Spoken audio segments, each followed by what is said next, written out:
우리나라 입장에서도 어느 정도 좀 소비를 풀어주는 게 저희가 살 수 있는 길이라서, 아니면 밖으로 다 튀어나오는 거거든요. 그렇죠. 단가는 더 후려쳐지는 거고, 제가 주식을 보는 입장에서 보면 채권의 이렇게 강세는 상당히 조금 불안한 측면이 좀 있죠. 중국 정부가 좀 결단을 할 시기가 좀 오고 있기는 하다. 거의 임계치까지 와 있다.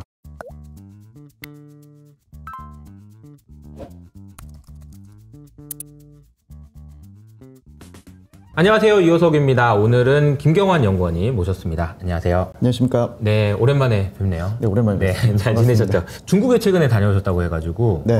제가 이제 그 이야기를 좀 듣고 싶어서 이제 모셨는데요. 언제 다녀오신 거고 어떤 내용 때문에 다녀오신 거예요? 저희가 이제 중국 리오프닝하고 작년 5월 달에 지난번에 갔었고, 이번에 네. 이제 8월 하순에 뭐 급한 마음에 이제 상하이를 갔고요. 사실은 상하이면 우리로 치면 뭐 여의도나 그쵸. 광화문 갔다 왔다 볼 수 있는데, 주로 이제 제가 궁금했던 건 뭐 내수가 요새 너무 안 좋고 하니까 현지에 운영하시는 매니저들이나 기업들 만나는 애널리스트, 또 중국의 신평사, 또 은행 PB, 이번에 이제 부동산이 너무 걱정돼가지고 부동산 민간연구소 2개 있는데 연구소도 또 만나서 부동산 전문가 한 5명 만난 거 같고, 소비 담당자들도 한 4, 5명 만나고 현지 상황을 좀 파악하고 왔고, 뭐 저는 이제 전략 쪽이다 보니까 또 전략하시는 분, 친한 분도 있어서 이렇게 만나고 급히 갔다 왔습니다. 얼마나 안 좋은 건가 이런 그렇죠. 거를 좀 이제 점검하시려고. 네.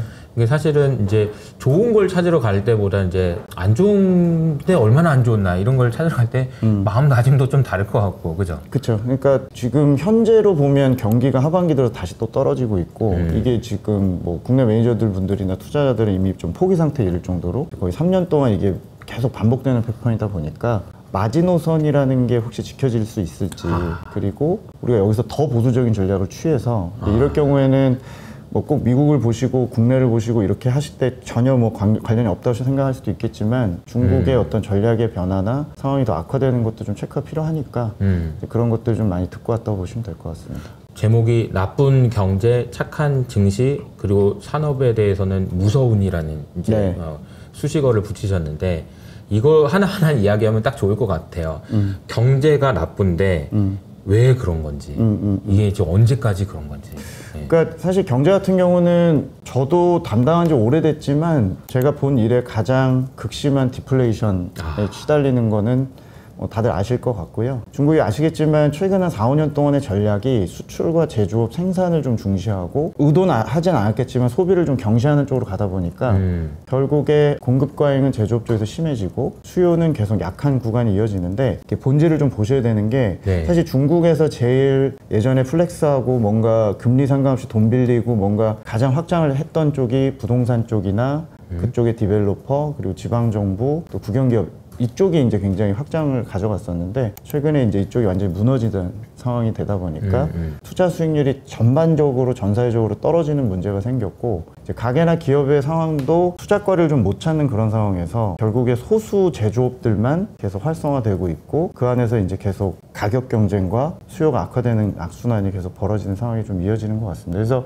이게 어떤 하나의 이유라기보다, 그러니까 뭐 팬데믹 후유증이다, 탈부동산의 후유증이다, 시진핑 주석의 뭐 제조업 위주의 전략 때문이다라고 하나만 꼽을 수는 없는데, 복합적으로 가계 기업의 자신감과 정책에 대한 신뢰도가 지금 현재로서는 좀 땅에 떨어진 게 아닌가, 그런 것들을 금융기관에 계신 분들이 가장 빠르게 체감을 좀 하고 계신 상황입니다. 경제를 극심한 디플레라고 표현해 주셨는데, 디플레라는 것이 결국은 공급은 많은데 살 사람이 없으면 가격이 떨어지는 게 이제 당연한 거고, 하나씩 점검해 보면은 소비는 왜 이렇게 안 좋은 건가, 적당히 이제 좋아질 때도 된 거 아닌가, 그리고 뭐 리오픈 되면 뭐 할 거고, 보복 소비가 있고 막 이런 여러 가지 이야기들에 대해서는 안 하는지 알겠어. 근데 이제 안 올라오니까 이게 뭐가 문제인 건가? 사실 되게 문제가 많은데, 사실 지금 중국의 가게가 하는 행동들은 전형적으로 일본과 좀 최근의 행보가 좀 비슷합니다. 일본과 비슷하다. 네, 그러니까 계속 다시 허리띠를 졸라매면서 소비를 줄이고 있고, 그들이 갖고 있는 잔존 대출에 대해서는 계속 상환을 하고 있죠. 특히 뭐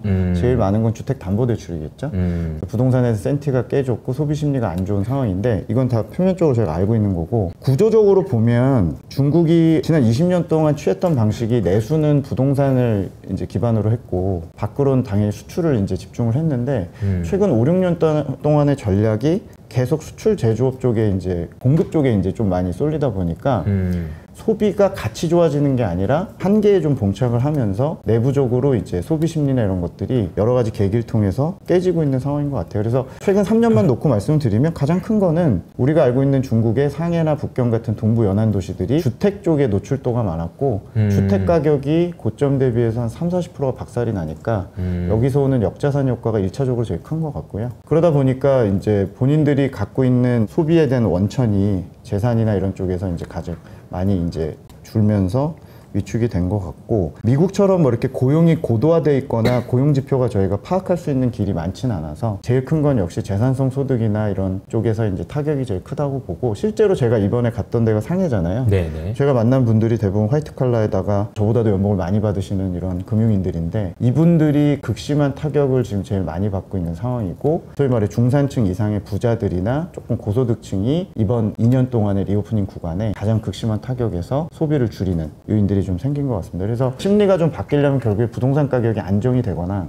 확실하게 미국식의 어떤 보조금이나 재정을 좀 확실하게 써야 되는데 이도저도 아니게 흘러오는 상황이다 보니까 소비가 계속적으로 회복이 좀 빠르게 진행되지 않는 그런 이제 모습들을 저희가 좀 확인하고 왔죠. 제조업은 수출이 서포팅하고 그리고 소비는 부동산이 서포팅했는데 부동산 가격이 많이 빠졌다. 근데 이제 30에서 40%가 빠졌다고 얘기해 주셨는데 이 정도면 얼마나 빠진 거고 이게 그러면 얼마나 크게 영향을 주는 걸까요? 중국 부동산 고점이 이제 2021년 10월 달이거든요. 네. 그 이후로 지금 대략 거의 뭐 40개월 가까이 빠졌는데 고점 대비해서 제가 그쪽 부동산 전문가랑 얘기를 해보니까 지금 급매가 되고 있는 구축들 같은 경우는 최소한 일선 도시, 그러니까 우리가 알고 있는 북경 상해 같은 도시도 구축은 한 35% 빠졌다고 그러더라고요. 35%? 네. 그리고 중국에 재고가 많다고 뭐 유령 도시 있다, 뭐 재고 어마어마하다고 하는 그 주로 지역들은 3, 4선 도시인데 이쪽은 뭐 말할 필요도 없는 것 같아요. 이쪽은 뭐 사실 거의 한 40-50%씩 빠진 상황이 아닌가 싶습니다. 근데 문제는 20년 동안 오를 때만 사봤던 분들이고 내린 다음에 이게 저가 매수의 개념이 구축이 돼 있지 않다 보니까 현재 분위기로는 여전히 매물이 좀 더 많고 셀러 쪽이 여류인, 그러니까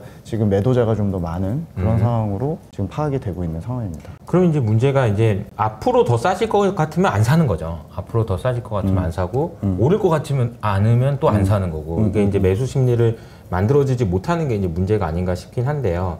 이렇다 보니까 아마 이제 이게 중국 사람들의 저축률에도 영향을 주긴 할 것 같아요. 그러니까 대출을 갚는다는 게 결국 소비하는 건 아니니까. 네. 저축률이 미국은 막 3% 막 이래요. 3%, 4%. 그러니까 그걸 보면서 저는 야, 이 사람들은 진짜 아무 걱정이 없나 보다 이런 생각이 들거든요. 아니 어떻게 버는 돈을 족족 다 쓰냐. 근데 중국은 40% 막 이런 숫자가 나온단 말이에요. 이게 맞는 숫자인지도 모르겠고. 그러니까 한쪽은 완전히 그냥 과잉 소비고 한국은 뭐 와 이러고 있는 것 같고요. 그죠? 네. 중국은 이러고 있는 것 같고요. 완전히 그냥 과소 소비를 하고 있는 건데 우측 상단 차트인데 소비가 부진한 원인 중에 지금 중국의 중산층, 일선도시, 동부연안, 그러니까 소위 말해 소비가 규모가 제일 크고 우리가 미국처럼 될 줄 알았던 이쪽 지역 기준으로 말씀드리면 이쪽이 타격이 제일 큰 건데 이쪽에 부동산이 왜 이제 문제가 계속 있는 건지 좀 말씀을 드리면, 기본적으로 지금 중국에서 집을 안 사는 이유는 투자 대상으로서의 매력이 떨어진 것도 맞아요. 맞는데 지금 보유하지 않은 분과 보유한 분들의 차이를 좀 말씀드리면, 보유하지 않은 분들, 그러니까 신규 주택을 지금 사라고 하는 분들은 집이 준공이 안 돼요. 그러니까 아시겠지만 최근에 중국의 부동산 문제는 우리처럼 뭐 가계부채로 유발된 거거나 뭐 예전 미국의 파생화된 그런 상품 때문이 아니고 가계 쪽보다는 공급자 쪽의 문제였었잖아요. 뭐 헝다그룹이나 뭐 벽계원, 컨트리가든 이런 이제 기업들의 파산인데, 최근 3년 동안 중국 정부가 이 파산한 기업들의 리스크를 줄이겠다고 했지만 사실상 그게 먹히지 않았고 준공 리스크가 커지면서 준공률이 지금 80%에 달하던 게 이제 40%까지 빠지면서, 준공률이라는 게 이제 어떻게 계산해요? 일반적으로는 그 분모가 그냥 이제 우리가 투자돼서 지금 짓고 있는 건물이라고 보시면 되고요. 이제 분자가 마무리되는 거라고 보시면 되는데, 기본적으로 중국은 우리처럼 선분양이 압도적으로 많았고 한 70-80% 정도가 원래는 선분양 시장, 신규 주택을 사는 게 기본적인 데이터였는데, 일단 돈 받고 이제 짓기 시작한다는 네, 저희랑 거네요? 똑같습니다. 근데 이제 우리처럼 뭐 허브가 보증해 주거나 이런 형태는 아니고 기본적으로 이제 예전에 그런 관례 자체가 그냥 선분양하면 입주하는 걸로 2-3년 안에 이제 이렇게 생각을 하고 있었는데, 공급자 리스크가 터지면서 준공률이 불과 몇 년 만에 80%에서 40%로 떨어지다 보니까 내가 중도금리 40%면 네. 네, 입주 못한다는 불안감이 당연히 커지니까 이제 신규 주택은 사지 않는 거죠. 근데 이제 문제는 중국 정부가 작년부터 뭐 부양하더니 뭐 계속 금리도 낮추고 있는데 왜 안 살아나는 거냐 생각할 수 있는데, 중국 정부가 취하고 있는 LTV나 금리 인하 정책은 죄다 이 분양주택을 사야 되는데 혜택입니다. 그러니까 내가 신규 주택을 사야 이게 이제 혜택이 되는 거고요. 사실상 중국 정부 부양책하고 사실 분들의 어떤 매칭이 안 되는 문제가 터지는 거죠. 그리고 지금 중국 분들이 계속적으로 사는 집은 이미 지어져서 미분양 매물이, 그러니까 후분양이 돼버린 애들이거나 아니면 심지어 후분양이거나 혹은 실물을 내가 볼 수 있는 구축만 매매를 하고 있는데, 구축 매물은 이미 고점 대비 30-40%가 빠졌기 때문에 사실 분들은 사기 시작을 한 거죠. 이건 작년부터 벌어지고 있는 상황입니다. 근데 문제는 주택 가격 전반적으로 오르려면 결국 신규 주택이 안정이 돼야 되는데, 이 준공 리스크, 즉 완공이나 입주 리스크를 중국 정부가 안정시키지 못하는 게 지금 중국 가게가 느낄 때는 이거 내가 샀다가는 이거 입주 못한다라는 불안감이 1차적으로 있는 거고요. 두 번째는 아까 저축률도 얘기를 좀 하셔서 그런 건데, 중국은 지금 사실 좋게 말씀드리면 과소비도 없고 3년 동안 계속 부동산 디레버리징을 했습니다. 계속 대출 줄였는데요. 이게 대출 줄이는 이유가, 중국은 기존에 이제 대출을 많이 일으키신 붐이 언제 일어났냐면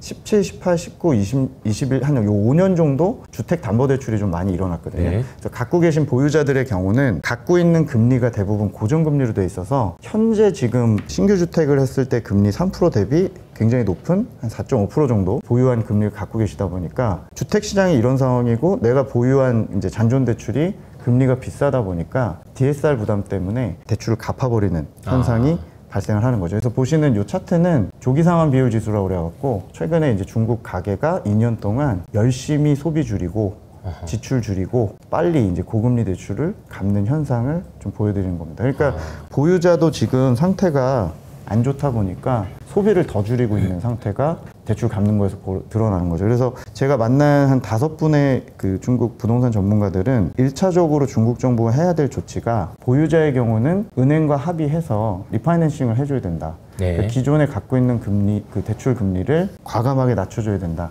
아마 제가 지금 촬영하고 있는 지금 9월 중순 현재 시점에서 네. 10월 전에 아마 이 조치가 나오지 않을까 싶기는 해요. 그러니까 은행 입장에서 싫지만 은행에 지원을 하면서 정부가 아마 50에서 최대한 70bp까지 금리를 이제 기존에 갖고 계신 잔존 미상환 대출에 대해서 금리 인하를 좀 해줄 것 같습니다. 물론 이게 뭐 소비를 갑자기 뭐 진작시키기는 좀 어렵겠지만, 최근에 벌어지는 이런 그 대출을 갚는 현상들은 좀 진정을 시키지 않을까. 그게 급선무다라고 얘기들을 지금 하고 있는 상황입니다. 그러니까 정리를 하자면 지금 중국 부동산은 공급자 리스크에서 B2B에서 생긴 문제가 B2C로 이미 확산이 됐고, 저희가 전망이 작년부터 철저히 많이 틀리고 있는데 저는 회복을 좀 봤던 이유가 이 B2C 쪽으로 가게 쪽에 이제 확산되는 게 좀 어느 정도 차단될 거라고 저는 봤었는데, 사실 올해 들어서 중국 정부가 취했던 중도금을 떼이고 준공을 못하고 이런 것들을 완충하려는 조치가 효과를 거두지 못하고 있었고, 그런 상황에서 더 이제 가게가 굉장히 보수적인 행동으로 이어지는 형태가 소비까지도 영향을 좀 주고 있는 상황입니다. 그러니까 중국에서 지금 돈을 좀 쓰시는 분들은 사실상 빚을 갚거나 더 동여맨 다음에 뭔가 향후의 상황에 대해서 현금을 비축하면서 계속 관망하는 형태가 이 부동산 쪽에서 잘 드러나고 있죠. 부동산이 안 풀리니까 이제 소비가 풀리지 않고 계속해서 과소 소비를 하는, 그러니까 소비를 쓸 것도 안 쓰고 참는다는 거죠. 그러니까 이게 계속되는 거고. 그러다 보니까 가격은 또 빠지고. 근데 이제 여기서 이제 문제는 뭐냐면, 그럼에도 불구하고 중국 정부는 제조업을 더 강화한다는 거예요. 이게 좀 아이러니해요. 그러니까 소비가 살아나면 뭐 만드는 거 괜찮은데 없는데 만든다? 이거는 무슨 생각으로 하는 건가? 이런 게 좀 궁금하긴 합니다. 제가 최근에 그냥 고민을 하다가 그냥 쉽게 예를 들어 드리면은, 최근에 있었던 올림픽에서 중국이 미국과 1등을 했는데 국가 전략적으로 이제 체육을 키우고 이렇게 하는 전략이 있는 반면에, 최근에 뭐 중국 축구 이렇게 자세히 보시지 않겠지만 최근에 참패를 거듭하고 있는데, 축구 산업이 지금 중국 부동산이나 이런 내수랑 좀 비슷하거든요. 시장 쪽에서 벌어지는 쪽의 문제는 조금 후순위로 배치하는 경향이 있어요. 그러니까 지금 소비의 문제들, 투자할 거리가 없는 여러 가지 기업들의 상황, 이런 것들은 전체적으로 국가 전략에서 우선순위이긴 하지만 가장 그래도 최우선 순위로 두는 건 올림픽에 나가서 국가 전략 체육 산업들을 1등을 해서 이 국가의 자존심을 세우고 뭔가 좀 이런 성적에서 좀 뭔가 있어 보이게 하는 전략 전략들이 있듯이 제가 볼 때 지금 수뇌부가 생각하는 국정 지지율이나 혹은 국정을 잘한다고 생각할 때 뿌듯할 수 있는 지표가 해외 뭐 수출 점유율이나 해외 진출이나 해외에서 우리가 중간재 자본재에서 1등하는 산업이 몇 개냐 이런 쪽에 좀 특화된 경향이 있어서 이렇게 생각하는 거죠. 성장통이라고 지금 표현을 하고 있어요. 지금 소비도 안 하고 우리가 지금 계속 부동산의 버블을 빼고 이로 인한 생기는 문제들은 성장 모델 전환, 즉 탈부동산을 하는 과정에서 생기는 문제로 좀 인식을 하다 보니까 밖에서 보는 우리나라나 이제 해외 교수들 입장에서는 이거 좀 늦는다, 이렇게까지 소비가 망가지면 안 된다지만 사실 중국 내부에서는 여전히 우선순위를 국가 제조업의 고도화나 생산성 향상을 통한 효율성을 높이고 이런 쪽에 좀 치중을 하는 거는 사실인 것 같아요. 근데 이제 우리가 이런 문제들이 결국에는 늦다, 이게 경기를 이렇게 냅두면 안 된다는 생각하는 그 시차가 우리가 생각하는 것보다 중국 수뇌부는 확실히 좀 느린 것 같습니다. 우리가 6개월 전에 이미 이런 것들 좀 걱정을 하고 소비가 이런 식이면 또 내려갈 것 같다라는 인지에 대해서 확실히 그렇게 기민하게 움직이는 상황은 아니어서 단적으로 제가 이번에 갈 때가 8월 하순인데 네네. 상반기만 놓고 보면 중국 정부의 입장은 여전히 내수를 조금 낙관하고 부양을 썼으니 생각보다 이게 좀 풀릴 거라고 생각했다고 하더라고요. 근데 7월 들어서 갑자기 급해진 이제 느낌을 중국 정부가 받고 있고 항상 이제 시장보다 늦은 거죠. 그래서 그런 느낌을 좀 받고 있어서 안타깝게도 당분간은 생산이나 제조업 쪽의 전략을 좀 우선순위에 놓고 국가 안보나 국가 전략 차원에서 좀 더 이제 가져가는 거고 또 약간 후발주자의 느낌으로 계속 팔로 이렇게 쫓아가는 입장으로 생각을 하다 보니까 아무래도 이제 그런 거에서 오는 이제 가게나 기업의 이제 행동들이 관망으로 좀 더 바뀌는 게 아닌가 이렇게 생각을 합니다. 단적으로 이번에 만난 지인들이나 기업 하시는 분들 얘기를 들어봐도 다 현금을 쟁이고 전체적으로 이제 국가 전략 사업이 아닌 이상 전체적으로 다들 관망을 하면서 누가 죽을 때 이제 내가 바톤 피싱을 한다든지 조금 유보를 시켜서 이렇게 좀 하려는 움직임이 많고 가게도 일종의 이제 이런 불안감에서 소비를 좀 줄여놓고 좀 후를 도모하거나 부동산이 더 싸지길 기다리거나 소비가 물가가 더 싸지길 기다리는 형태가 좀 이어지는 것 같아요. 전 세계 1등이 하는 기업이 몇 개냐 뭐 이런 이야기. 올림픽 나가서 네. 1등 하는 종목 뭐뭐 있어 뭐 이런 네. 이야기 식으로 그렇죠. 야 우리 제조업에서 우리 이거 1등이다. 근데 이제 제가 볼 때는 최근에 CATL인가요? 거기서 이제 AI를 접목시켜가지고 생산성이 얼마나 드라마틱하게 개선되는지 이런 거 자료를 보면서 깜짝깜짝 놀라는 게 정도가 심해요. 성장 모델 전환시켜서 잘해요. 제조업을 정말 잘하고 중국은 이제 더 이상 전 세계 공장 아닙니다. 완전히 틀린 얘기 같아요. 이러다가 중국만 전 세계 공장 되게 생겼어요. 이게 미치는 파급력이 장난 아닐 것 같아요. 그래서 아마 무서운 산업이라고 이제 표현하신 것 같은데 이게 어느 정도 지금 상황인지 좀 언급해 주시면 좋을 것 같아요. 네. 이게 해외 시장에서 중국의 각 산업별 혹은 품목별 해외 시장 침투율 같은 겁니다. 뭐 맨 앞단에 있는 거는 뭐 태양광이라든지 뭐 LCD라든지 이런 완전히 중국이 이제 잡아서 이제 공급 과잉만 해결되면 완전히 잡은 애들 혹은 뒤에서 이제 추격하려고 올라오는 이제 각 산업들 품목들 보여드리는 건데요.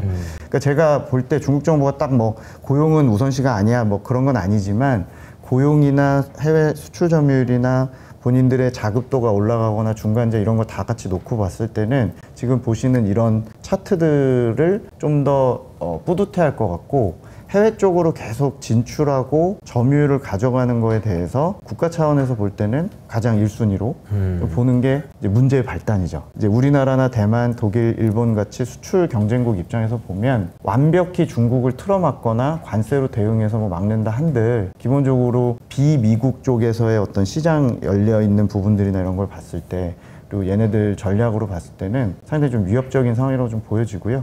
저희가 뭐 모든 산업을 다 말씀드릴 수는 없겠지만은 중국 내에서 지금 현재 보조금이 됐건 지원을 통해서 혹은 최근 몇 년 동안 제조업 대출 같은 걸 통해서 중간재나 자본재, 뭐 대표적으로 뭐 아시는 반도체나 반도체 장비, 또 AI 쪽, 그리고 기본적으로 최근에 이제 이런 화학이라든지 전기차 배터리 말할 것도 없고요. 친환경 쪽. 그리고 조선, 국영기업들 중심으로 개편을 하고 있는 소재나 산업재 쪽 산업들이 너무나 집중도가 올라가고 있는 상황에서 해외 진출까지도 이제 계속 하는 상황이다 보니까 국가 차원에서 이렇게 간다면 제2의 미국 형태의 소비국이 되는 게 아니라 계속 이렇게 추격자 입장에서의 제조업 전략으로 취하는 것들이 최근에 이제 보여지다 보니까 개별 기업은 안 좋죠. 개별 기업은 계속 마진율이나 ROE나 이런 것들이 국내외로 저가 경쟁을 하고 물량을 가격으로 만들려다 보니까 계속 단가를 낮추니까 당연히 마진은 안 좋죠. 그러다 보니까 안타깝게도 중국을 투자했던 저희 추천했던 입장에서도 제조업 1등 기업이라 하더라도 주가는 좋지 않죠. ROE도 많이 빠졌고 하지만 이들의 R&D나 전체적으로 보조금 받은 것들이나 저리 대출을 통해서 이렇게 확장하는 속도를 보면 많이 무서운 단계에 이미 와 있고, 그런 쪽이 이제 우리나라나 이런 쪽에 계속 발목을 잡는 그런 상황이 아닌가 생각을 합니다. 근데 중국이 이제 이런 식으로 나오는, 그러니까 이제 소비가 올라오지 않는데 생산성은 더 개선이 돼가지고 제조업 경쟁력은 더 세지는, 공급 과잉은 더 심화될 거고, 네. 디플레이션 더 악화되고, 이 물건이 어디론가 삐져나오지 않을 수 없게 만드는 그런 상황이 이제 계속되고 있는 거네요. 그렇죠. 그래서 사실은 우리나라 입장에서 볼 때는 중국이 2단계에서 공급 전략을 좀 바꿔서 공급 과잉을 좀 해소하는 공급 정책이 좀 효과적으로 나오거나, 아니면 뭐 대대적으로 수요 부양을 해야 되는데, 제가 볼 때 수요는 소비든 그렇고 투자도 그렇고 전체적으로 좀 시간이 걸릴 것 같고요. 그러면 2단계에서는 우리가 산업별로 봤을 때 이미 얘네들이 공급 과잉을 좀 넘어서서 어느 정도 이제는 구조조정에 좀 초기 단계 들어갔거나, 아니면 보조금이 끊겨서 조금 공평한 경쟁이 될 수 있거나, 이런 산업들을 저희가 찾아서 전략적으로 보는 방법밖에 없고, 조선이나 태양광, 뭐 이런 뭐 배터리나 이런 산업들은 전체적으로 이쪽이 이제 어떤 주도하는 산업에서 구조조정 속도에 따라서 저희가 결정나는 거기 때문에 이제 수요를 보기엔 좀 어렵고요. 이들이 이제 망하는 스토리나 바뀌는 산업 전략에서 이제 저희가 아이디어를 찾을 수밖에 없는 상황인 것 같습니다. 과거에는 지금 중국이 이렇게 하는 행동이나 이런 전략에 대해서 전 세계적으로 박수를 많이 쳐줬던 것 같아요. 1990년대부터. 네. 야, 이거 물건을 이렇게 싸게 만들어왔냐? 잘했다, 잘했어. 야, 일본은 이제 됐고, 중국, 아이고, 이런 분위기였단 말이죠. 그게 한 20년 그렇죠. 가까이 된 거고. 그래서 지금은 더 싸게 만드는 건 전 세계인들이 원하지가 않는 것 같아요. 왜냐하면 우리 죽게 생겼거든. 서로 밥그릇 건드리니까. 너무 심각하니까. 그래서 이제 관세가 뭐 100% 관세가 뭐 얘기가 나오는 것 자체가 이게 그런 상황을 대변하는 게 아닌가. 유럽도 그렇고 미국도 그렇고, 아, 중국은 제품 그만 들어왔으면 좋겠는데. 근데 이러다 보면 결국 어떻게 될까요, 이게? 제가 이제 그냥 다른 얘기지만 그 만난 모든 분들한테 이제 미 대선에 대해서 어떻게들 생각하세요? 얘기를 많이 물어봤고, 그들은 이미 양국의 관계가 루비콘강을 건너가서 정치 시스템이나 체제적으로는 과거처럼 가까워지기 어렵다는 건 다 인정하고 있고, 네. 누가 되든 간에 소위 말해 멸공 모드라고 볼 수 있는 건 안 바뀔 거로 다 보는 것 같고요. 다만 또 의외인 거는 제가 만난 15 정도 분들이 대체로는 차라리 트럼프가 낫겠다, 이런 얘기를 좀 해요. 제가 이 얘기 왜 드리냐면, 왜 그럼 트럼프냐라고 생각을 하면 어차피 관세는 초기에 세게 매길 거고 강하게 이렇게 흔들 거라고 생각은 하지만, 과거 경험상 협상의 여지가 좀 있고, 두 번째는 중국이 제일 눈치 보는 지역은 사실은 유로존인 것 같거든요. 그러니까 미국 쪽은 이미 조금 어느 정도 글렀다고 보는 것 같고, 이제 유럽의 전반적인 그 노출도나 유럽의 어떤 스탠스가 되게 중요하다 보는 입장인데, 트럼프가 될 경우에는 약간 이걸 흔들어 놓을 수도 있다. 전통적인 맹방 형태로 해서 말라 죽게 하는 형태의 이제 바이든이나 해리스의 전략이 아니라, 어차피 조금 이판사판 배팅해 볼 수 있는 경향이 있고, 유럽과의 어떤 관계나 이런 거에서 틈새가 좀 생기지 않겠냐는 기대들을 이제 금융권은 좀 하는 것 같아요. 이러나 저러나 리스크지만 차악이라고 본다면 트럼프가 내년 상반기에 어느 정도 공격을 하고, 내년 하반기부터는 조금 양측의 협상 여지가 좀 있지 않겠나. 근데 그러나 저러나 중국이 지금 취하고 있는 앞으로의 3년 정도의 전략은 소비 쪽보다는 여전히 생산과 제조업 고도화일 거고, 거기서 오는 이제 관세를 만회하기 위한 계속적인 비용 절감과 가성비 전략으로 갈 거라서, 어쨌건 중국이 무조건 진다라고 제가 말씀드릴 수도 없고, 확실한 건 주변 저희 이제 유사한 전략을 취하는 대한민국, 대만, 일본, 독일 이런 경우는 가치 구조 조정과 상당히 어려운 시기를 좀 겪어야 될 가능성이 좀 높아지는 것 같고, 제가 내년에 조금 유심히 보는 거는 중국이 성장 목표와 앞으로 5개년 계획을 어떻게 세우는지 좀 보실 필요가 있을 것 같습니다. 중국이 조금 꼬리를 내리고 강대강보다는 조금 더 잠행하면서 실력 키우는 쪽으로 갈 거냐, 아니면 진짜 강대강으로 갈 거냐는 내년에 조금 드러날 것 같고요. 두 가지인데, 하나는 의외로 많은 분들이 중국에서 단기 그 경제 성장 목표 차원이 아니고, 중국이 내년에 성장 목표를 올해 5%를 걸어놨는데 내년에 혹시 이거를 하향 조정을 하는지 보라는 얘기를 많이 하시더라고요. 그러니까 이게 어떤 의미냐면, 이미 시장에서 이미 반응도 안 하는 무슨 단기 부양책이 얼마고 이런 걸 보려는 게 아니고요. 올해 이제 중국이 4.7, 4.8%로 5%가 좀 어려울 것 같거든요. 그럼 이제 성장 목표 실패하는 거죠. 내년엔 현실적으로 제가 볼 때 지금 부동산 선행지표 이런 걸 보면 4.5%가 현실적이거든요. 근데 내년 내년에 만약에 4.5%를 걸게 되면 어떤 의미를 가지냐면 중국의 장기 목표가 하나 있습니다. 2010년의 GDP 총량을 2030년에 2배로 만들려는 굉장히 큰 원대한 목표가 있는데 2000 언제요? 2030년. 2030년에. 네, 이게 2030년, 2049년 이 두 포인트가 중국에선 굉장히 중요한 포인트인데 그러면 CAGR이 앞으로의 그 성장률이 4.6에서 4.7은 꾸준히 찍어줘야 되거든요. 그럼 내년에 4.5를 낮춘다는 거는 사실상 장기적인 목표를 좀 끌어내리고 아하. 우리는 3, 4년을 좀 고생을 하더라도 다 같이 어렵게 제조업의 고도화와 올림픽 1등을 위해서 우린 이 전략으로 갈 거야를 보여주는 게 4.5%를 보여주는 거고 근데 만약에 내년에도 똑같이 5%를 건다 그러면 좀 더 중국 정부가 근본적인 재정 방향이나 조금 더 우리가 생각하는 부양 쪽으로 보실 수도 있다는 거죠. 그래서 내년에 제시하는 이 현실적인 4.5냐 5%냐의 차이를 조금 연말하고 내년 3월 전인대까지 좀 유심히 보실 필요가 있습니다. 이거는 국내 기업에서 보실 때도 그렇고 중국을 보는 입장에서 이미 나쁜 건 알고요. 여기서 더 내려가서 소위 말해 시진핑 주석이 우리는 그냥 하향 평준화 시켜서 동부연안 다 버블 꺼지고 이렇게 어렵더라도 당분간은 실력 키우면서 우리 나름대로의 제조업으로 그냥 나는 갈 거야. 그리고 내 지지층들은 전체적으로 부자들보다는 그냥 뭐 중산층 이하 분들이 적당히 그냥 가면서 난 이렇게 소소하게 갈 거야를 보여주는 게 4.5일 수도 있는 거고요. 네. 반면에 5%일 경우에는 현실적으로는 이제 중앙정부가 그나마 돈이 있는데 모든 거를 다 이제 레버리지로 가는 거죠. 그러니까 중앙정부가 좀 더 화끈하게 이제 좀 더 할 수 있는 계기가 될 수도 있습니다. 그래서 내년에 일단 성장 목표를 유심히 좀 의외로 보실 필요가 있고요. 두 번째는 내년에 또 하나 보실 게 중국이 5개년 계획이 내년부터 새로 설정을 하거든요. 잘 아시는 대로 지금 중국이 사활을 걸고 있었던 거는 중간재, 자본재 같은 이제 자급도를 높여서 이제는 우리가 다 만든다. 또 우리는 반도체나 이런 쪽도 핍박 속에서 우리는 할 거야. 였는데 5개년 계획에서 의외로 조금 전략을 수정할 수도 있거든요. 예를 들어 우리가 좀 시간이 걸리니까 이거는 현실적으로 다른 산업도 좀 키우고 소위 말해 이제 배터리나 태양광이나 너무 공급 과잉인 산업도 자정 형태로 공급 과잉 구조 조정할 거야 일 수도 있어요. 그래서 내년에 지금같이 돈이 없는 상황에서 그러니까 지방정부 돈이 없거든요. 보조금도 안 되고 그러면 현실적으로 5개년 계획에서 좀 바꾸자.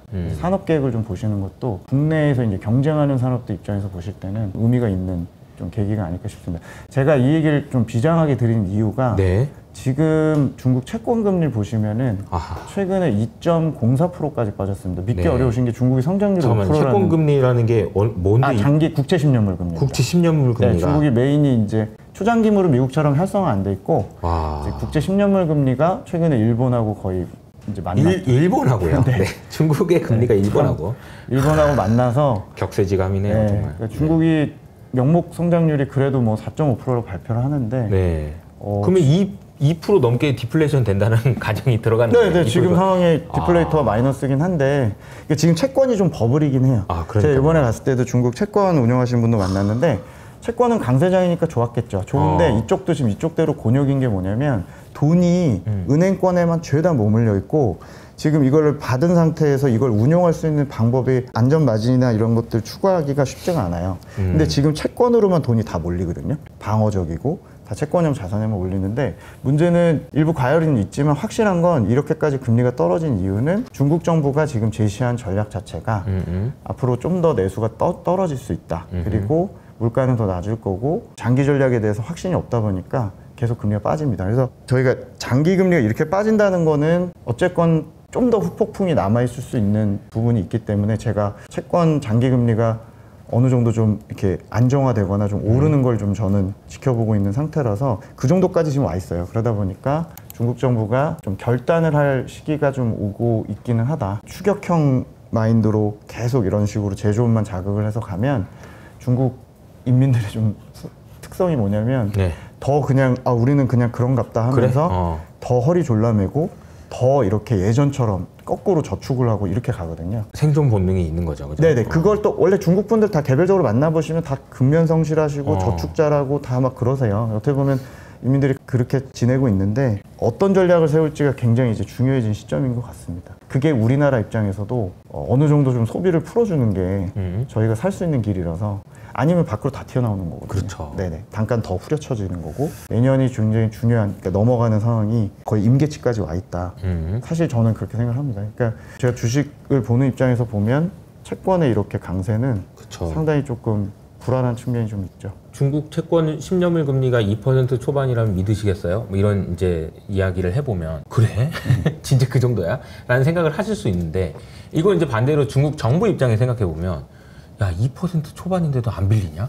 이렇게 될 수 있는 거잖아요. 그쵸. 이 정도 금리인데 빌려서 뭐라도 해라. 지금 정부 이 모양의 꼴인데 이런 이제 압박이 있을 수 있는 것 같아요. 근데 이게 충격적인 거는 중국 ROIC나 ROE나 투자 수익률이 빠진 속도가 금리 하락보다 빨랐어요. 그러니까 최근 3년에 내가 실질 금리는 계속 올랐고 이제 뭐 물가 빠진 거 대표적인 케이스고요. 내가 투자하는 수익률이 지금 뭐 상장 기업들 저희 지금 ROIC나 ROE 같은 거 보더라도 최근 4년 동안 빠진 속도가 너무 빨랐고요. 근데 그거보다 금리 하락 속도가 더 느렸기 때문에 당연히 투자할 거를 못 찾는 게 당연한 거고 그냥 여긴 가만히 있자 형태가 된 거죠.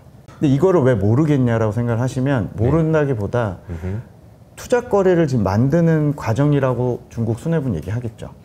예전처럼 우리 동북아시아에서 저출산과 한국을 카피하고 여러 가지로 따라온 입장에서 보면 동북아시아가 부동산, 의료, 주거 쪽에 지출을 했고 양극화가 컸고 막 이런 문제들을 너무나 스터디를 많이 했기 때문에 너무 길게 보는 중국 입장에서 보면 이걸 막기 위해서는 부동산을 잡아야 되는 거예요. 부동산을 잡으면 중국의 지방정부, 국영기업, 뭐 많은 플렉스했던 주체들은 어쨌든 디레버리징을 부채를 줄여야 되는 상황으로 가는 거고 이 과정에서 투자거리를 중국에서 찾는 게 쉽지 않죠. 그래서 제가 다른 얘기지만 오늘도 제가 여기서 촬영해서 하는 시점에 홍콩 증시가 좀 오르고 있는데 네네네. 제가 요번에 갔을 때 중국에서 그나마 좀 사야 된다라고 했던 건 홍콩 주식이에요. 되게 아이러니하게. 왜냐면 왜 홍콩 주식이라고 그랬냐면 거기에 빅테크 플랫폼 기업들, 그러니까 중국이 최근 3, 4년 동안 알리바바나 텐센트가 핍박을 받았잖아요. 게임이나 플랫폼 기업들 규제했던 건 완전히 현지에서 끝났다고 보고 오히려 규제했던 산업들은 풀어주는 쪽으로 좀 보고 있어서 외국인의 시각은 좀 다르지만 현지에서는 홍콩 주식을 조금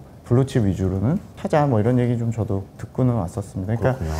조금 그 정부가 이제 그쪽 산업에 대해서 이제 좀 투자거리를 만들어주고 기업가들도 뭔가 이제 좀 뭔가 거리를 찾아야 되잖아요. VC 산업이든 뭔가 다 죽어 있다 보니까 이제 그런 걸 정부가 만들어주기 위해서는 결국에 풀어줄 수 있는 게 이제 또다시 플랫폼 기업밖에 없는 거죠. 물론 플랫폼 기업의 손발을 다 잘라놓고 수익성이 과거 같지 않고 할 수 있는 사업이 많지 않지만 현재로서 현지에서는 저가 매수의 기회라면 플랫폼 빅테크를 좀 보고 있는 상황이긴 했었습니다. 제가 얼마 전에 그 50인가요? 그 네. 게임 보고 콘솔. 네. 와 엄청나게 현실적이던데요? 그 진짜 막 장난 아니더라고요. 그래서 많은 그 뭐 저희 주변에 있는 분들도 진짜 기가 막히게 잘 만들었다 이런 얘기를 하던데, 그러니까 중국이 게임 업종, 이게 홍콩에 상장돼 있는 그런 쪽에서는 네. 기회들이 좀 있나 보네요. 좀 스탠스가 좀 바뀌어서. 그러니까 홍콩 증시가 이제 주로 소비주, 또 빅테크, 플랫폼, 게임 이런 주식들이 많고요. 본토가 이제 아시는 CATL, BYD 이런 제조업이 70%고, 그래서 이제 본토 제조업, 이제 홍콩 쪽은 서비스업이나 인터넷 이렇게 보시면 되는데, 물론 저희도 좀 부끄럽고 좀 죄송스러운 거가 이제 그쪽의 규제 후폭풍이 몇 년째 지금 이어져서 그렇죠. 알리바바 주가를 보면 정말 한숨이 나오는데. 이제 현지에서 볼 때는 결국엔 또다시 아쉬운 건 이제 민영기업 쪽에서는 텐센트 같은 기업들 밀어주고 다시 조금 이제 니네가 좀 해달라. 왜냐면 이게 시장을 무시한 대가고 어느 정도 이제 민영기업들이 다 위축된 상황이다 보니까 플랫폼 기업들을 또다시 조금 밀어주는 형태로 보는 것 같고, 게임 산업도 불과 몇 년 전까지 아편이라고 그랬는데 최근에 소위 말해 국뽕도 차오르게 만들고 콘솔에서도 잘했고 결국에 R&D의 결과들이고 집중적으로 했던 거기 때문에 이제는 그냥 이거는 일거양득이다. 약간 뭐 메달 다운 느낌이죠. 네네네. 이번에 50 나온 지역들 막 중국의 관광지 떠가지고 인산인해였거든요. 이번 추석 연휴 때. 그러니까 이건 여행 소비도 키우네. 이러면서 이제 당연한 얘기인데 그쵸. 핍박 산업들을 완전히 거꾸로 좀 돌리고 있는 거죠. 우리나라 입장에서 좀 부러운 거고요. 현재에서는 이제 이게 또 오랜만에 좀 터지는. 그러네요. 관심이 이제 좀 환기가 좀 되는 것 같습니다. 네. 무서운 산업이라는 주제를 한 가지 좀 더 질문 드리고 싶은데요. 이 영상을 보시는 분들이 이제 투자를 하시는 관점에서도 보시겠지만 혹시라도 이제 국내에 있는 제조업 회사에 다니시는 분들이라면 네. 너무너무 관심이 많을 수밖에 없는 주제예요. 중국이 이대로 가면 우리는 지금 사업을 어떻게 해야 되지? 막 이런 고민들을 하고 계실 것 같아요. 특히나 지금 뭐 최근에 뭐 AI 기술 접목해서 뭐 생산성 개선하는 거는 뭐 물론이고 신재생 비율이나 이런 걸 봐도 이제는 이걸 가지고 규제하기도 어려운 상황이라서 중국 애들이 이제 삐져나오는이라고 저는 표현하고 싶은데 네. 물건이 안에서 안 팔리니까 밖으로 삐져나오는 거 이걸 막을 수가 없단 말이에요. 그래서 우리나라 입장에서 제조하는 회사들 입장에서는 진짜 무서울 것 같아요. 이 상황은 좀 어떻게 보면 좋을까요?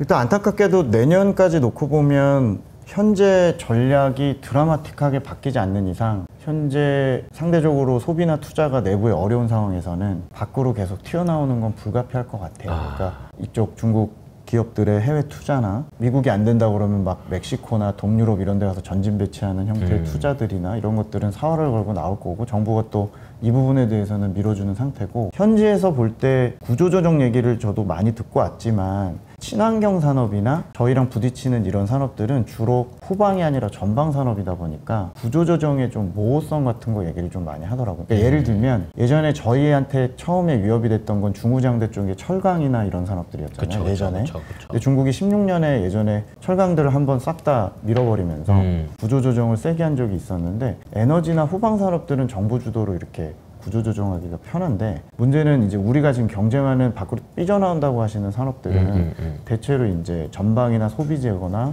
이게 이제 앞단에 있다 보니까 정부 입장에서도 수출 기업이기도 하면서 공급과잉인 거다 보니 할 수 있는 거라고는 내년부터 프로젝트 제한을 좀 하고 신규 투자에 대해서는 조금 자제를 하겠지만 이게 갑자기 빨리 이렇게 구조조정이 될 것 같진 않아요. 제가 얘기를 드리는 이유는 중국이 분명히 내년하고 내후년에 우리 입장에서 호재인 것 중에 하나는 보조금이 상당히 축소되고 많은 산업들이 소위 말해 저희가 좀 불공평한 그 경쟁의 구도, 그러니까 정부랑 싸우는 느낌이 나는 것들이 많이 약해지긴 할 겁니다. 왜냐하면 지금 중앙정부 말고는 돈이 없기 때문에 우리가 소위 말해 뭐 디스플레이나 반도체나 이런 산업들의 지원이 제 생각엔 약해진다고 보고요. 다만 구조조정을 통해서 저희가 활로를 찾거나 해외 투자가 줄어서 우리가 비중국 시장에서의 어떤 활로 이런 것들은 여전히 내년까지도 조금 중국의 지장이 좀 있지 않을까라고 생각을 하고 그 아까 말씀드린 5개년 계획을 내년에 준비하는 애기 때문에 거기서 오는 장기 전략을 보시긴 해야겠지만 내년까지는 여전히 중국은 수요는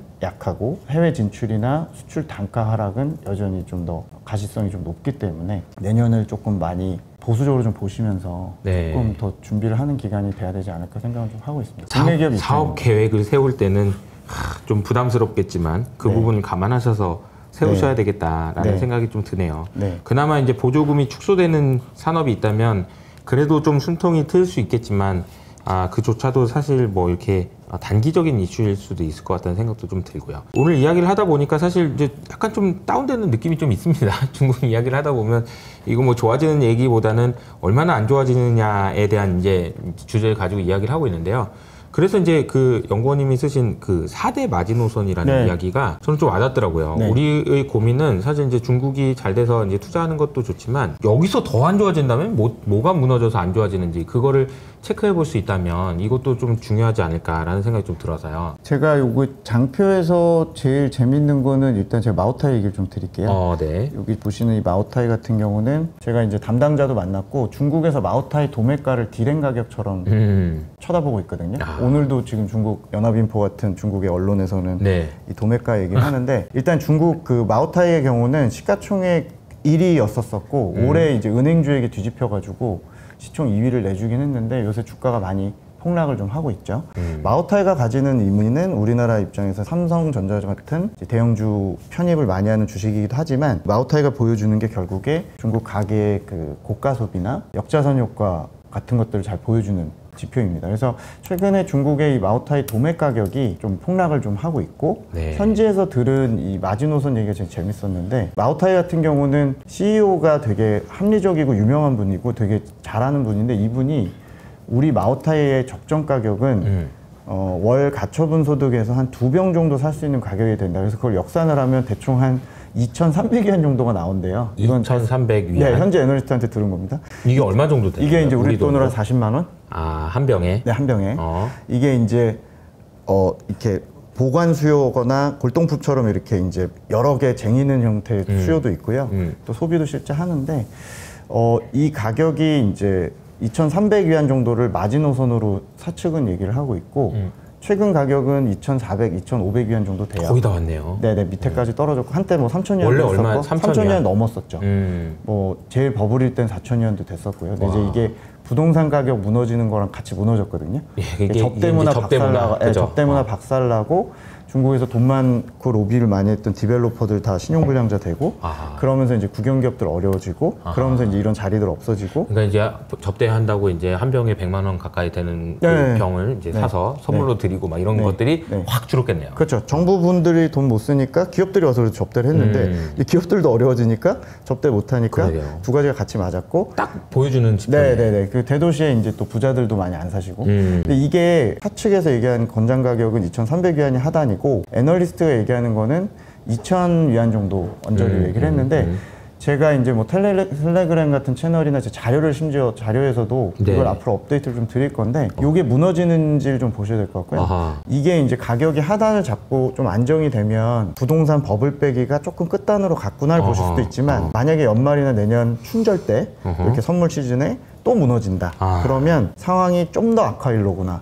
좀 더 보수적이지만 더 보수적으로 내년 상반기를 좀 준비해야 되는구나라고 보실 수 있는 가격대인 것 같아요. 그러니까 사실 제가 여기 마지노선이라고 보여드리는 4가지 지표들은 대체로 다 소비나 부동산과 관련이 좀 돼 있고 특히 제가 이제 내년에 상반기에 걱정하는 거는 건설 경기거든요. 사실 지금 중국이 건설 경기가 올해도 안 좋았는데 공사들이 지금 잘 중단이 돼 있다 보니까 여기 보시는 위편에 중국의 중공 데이터랑 철강성 가격을 제가 같이 그려놨는데 커머디티 가격을 보신 입장에서 중국 수요가 워낙 중요한데 최근에 중국의 시공, 중공, 공사는 민간 쪽은 완전히 지금 스탑돼 있다고 보시면 됩니다. 근데 여기서 만약에 더 나빠질 거냐 이제 중국 정부 손으로 넘어갔거든요.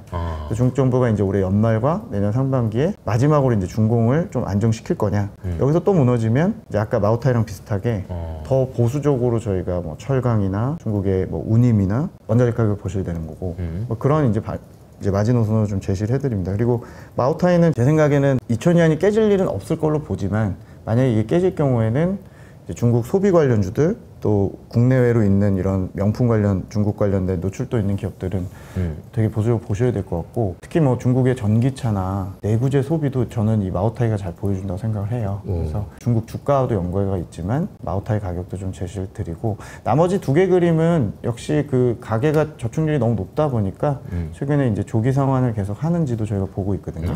이게 이제 만약에 떨어지면 드디어 이제 조금 소비할 총알들이 조금 다시 생기는구나 정도 보시는데 저게 중국 정부가 해결을 못하고 계속 대출을 갚는 형태로 가게 되면 소비는 더 나빠질 수 있는 뭐 또 그런 지표가 될 수도 있을 것 같습니다. 이 그림 보니까 지금 가계에서 대출 조기 상환을 하는 비율 자체가 2008년 금융위기 정도 수준이네요. 거의 30%에 육박하니까. 근데 금융위기급으로 지금 보수적으로 하고 있는 거고 지방정부에서 그 채권을 순 발행하는 것도 마이너스라는 얘기는 지금 이제 상환되고 있다는 얘기죠. 발행을 못하는 거고.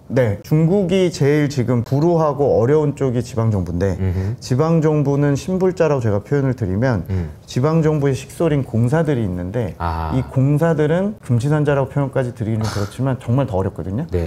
지금 중국에서 지방정부가 어떤 컨디션인지는 가장 어려운 애들의 상태를 보시면 되고 보시는 이 데이터는 그들이 이 채권 발행이 순발행이 안 되고 순회수가 된다는 거는 발행이 더 마이너스라는 거는 인프라 투자는 없다고 보시면 되는 거죠. 건설 쪽에서. 요게 또 저희가 중국 현지에서는 되게 중요시하게 보고 있거든요.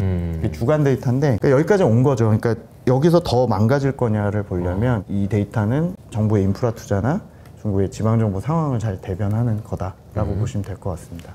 촬영일 기준으로 이제 어제 밤이죠. 연준에서 이제 금리를 내렸어요. 미국의 금리긴 하지만 미국에서 금리를 내린 게 중국 입장에서는 그래도 좀 낫지 않을까요? 숨통이 좀 튀는 측면이 있지 않을까요? 뭐 그나마 뭐 중국 절대 사기 싫어 했던 사람도 뭐 미국도 금리 낮춰줬으면 뭐 이런 생각 좀 할 수 있을 것 같고요. 근데 또 이건 약간 좀 음모론이긴 하지만 어떻게 보면은 미국 입장에서 이렇게 높은 금리를 중국이 못 견디고 헝다 망해가지고 또 무너지고 막 이런 것들이 좀 있어야 될 것 같은데 어찌됐든지 간에 그냥 지금까지는 좀 잘 버티기를 한 거잖아요. 그러니까 소비를 하면서. 아주 소비를 줄이면서. 뭐, 연준의 금리 인하, 이거는 이제 중국을 볼 때 어떤 임플리케이션 좀 있을까요? 단기 임플리케이션은 이제 홍콩 증시 반응을 계속 봐야 되는 게 홍콩 증시는 혼혈화 같은 개념으로 보셔야 되는 게 홍콩에 상장된 기업의 실적의 90%는 본토에서 가져오고 그리고 이제 페그가 돼 있으니까 금리는 또 연준에서 가져오잖아요.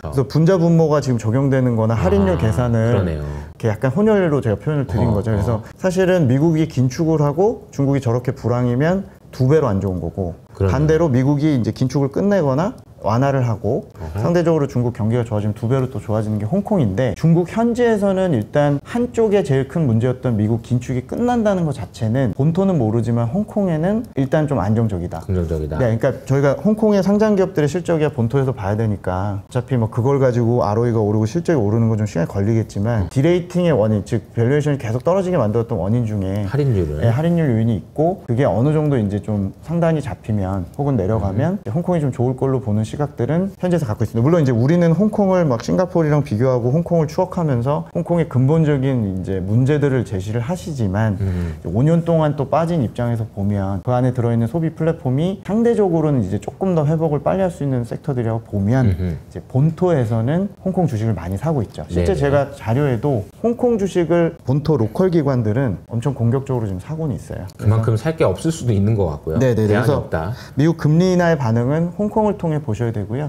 홍콩이 만약에 좀 안정이 된다라고 가정을 하면 촬영일 기준으로 9월달 중에도 금리 인하를 이제 추가로 더 할 수 있고, 좀 더 위안화가 안정이 되면서 더 재정이나 금리 인하를 좀 더 공격적으로 해야 될 상황이 될 것 같습니다. 아마 제가 볼 때 지금 중국이 필요한 금리 인하 폭은 추가로 한 50bp는 해야 될 것 같거든요. 그래서 아마 이제 중국판 B컷도 연말까지 좀 지켜보시면 여력이 생긴 측면에서는 괜찮다. 물론 돈이 안 도는 문제, 근원적으로 중국이 지금 통화 정책이 안 먹힌 문제는 해결이 잘 좀 안 돼 있긴 해요. 하지만 그래도 주식시장 입장에서는 금리라도 인하를 해서 지금 떨어진 ROE나 투자 수익률을 어느 정도 만회하는 그런 걸 기다리고 있는 상황이긴 합니다. 그래서 홍콩 증시는 상대적으로 본토보다는 조금 더 흐름이 낫지 않을까, 연말까지는. 네. 이렇게 생각을 좀 하고는 있습니다. 중국 경제에 미친 영향은 그렇게 크지 않다고 봐야 되나요? 일단 그냥 부양을 좀 더 할 수 있는 여력 여력이 정도가 좀 생기고 생겼다? 숨통이 좀 트인다 트였다? 정도가 어쨌건 이 미중 금리 차를 이 어떤 그쵸. 어마어마하게 역전된 상황을 맞아요. 사실상 3년째 지나온 잘 거잖아요. 버틴 거잖아요. 어떻게 보면. 버티면서 또 자해도 있었죠. 뭐 제로 코로나도 하고 그쵸, 그쵸, 했었으니까. 그쵸. 하지만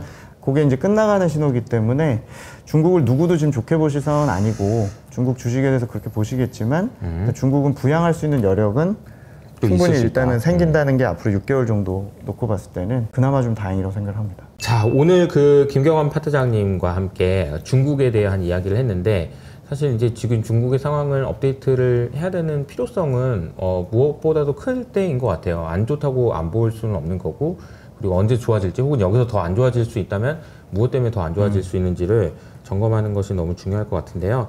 혹시 뭐 끝으로 뭐 저희 구독자분들한테 그 좀 당부하고 싶으신 얘기 있으실까요? 일단 뭐 저는 작년 올해 뭐 굉장히 죄송스러운 애널리스트고, 또 중국 담당자들이 굉장히 좀 힘든 구간이고, 그러니까요. 투자자들도 너무 기운이 죄송스러운 빠지죠. 네, 죄송스러운 마음인데, 저는 뭐 열심히 계속 업데이트 좀 드릴 거고, 연말까지 놓고 보면 어쨌건 이 마지노선이 지켜지는지를 좀 보면서 내년을 좀 더 조망을 좀 해드려야 될 것 같고, 미국이 뭐 어쨌건 계속 강세장을 유지를 했고 깨져도 미국에서 깨진다는 시각들이 많으실 텐데, 그래도 중국이 어느 정도 이제 걸러진 1등 기업이나 네. 좀 경쟁하는 기업들의 관심을 좀 계속 가지면서 좀 팔로우업을 하시면, 지금 보고 계신 국내 주식이나 이런 거 중국하고 빼놓을 수는 없기 때문에 그런 쪽에 관심을 좀 계속 가지시길 권해드리고요. 저 역시도 뭐 텔레그램이나 자료를 통해서 계속 이런 데이터들 업데이트 좀 드리려고자 합니다. 마오타이 구매 가격 이거 텔레그램 채널 밑에 댓글로 남겨드릴 테니까 한번 꼭 체크하시면서, 혹시 중국이 더 나빠지진 않는지, 아니 이 정도의 바닥에서 이제 올라올 수 있는지, 이런 것들을 점검해 보시면 좋을 것 같습니다. 그러면 오늘은 여기서 마무리하고요. 저희는 다음에 더 좋은 모습으로 인사드리도록 하겠습니다. 감사합니다.